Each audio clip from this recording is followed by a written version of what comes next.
The Simpsons were freezing to death at home. Homer pulled out a down jacket and burned it right away. Marge complained about why Homer wouldn't just pay the heating bill. Then Bart came in carrying a box of books to burn for firewood, but accidentally found Marge's college diploma, even though Marge had always said she only graduated from high school. Lisa then realized that Marge and Homer were already 30 when Bart was born. It turned out Marge and Homer had been hiding a lot. They used to live in a tiny apartment, surviving on instant noodles. Life was tough, but they were happy as long as they were together. Back then, they were working at a record company until Marge got accepted into college. But they couldn't afford the tuition. Homer said he'd take care of it. He went to work at Abe's store only to get bullied by little kids.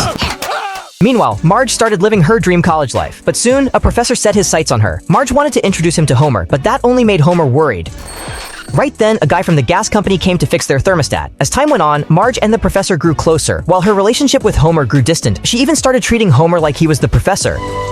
The professor began turning Marge against Homer. Homer was furious, and Marge began to waver. Homer decided to vent his anger at the school through rock music.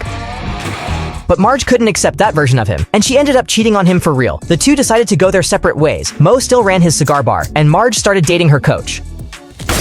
Heartbroken, Homer threw himself into music. Marge, on the other hand, kissed the professor. Homer eventually became a famous rock star. Then the professor told Marge he had no intention of marrying her. That made Marge furious, and she left him. One day, she saw Homer on TV, realized how famous he'd become, and decided to go back to him. She even pulled out his insulin, because by then Homer had diabetes. The two reconciled in the hospital. When the kids asked how it all ended, Marge told them that now nothing could ever shake their love.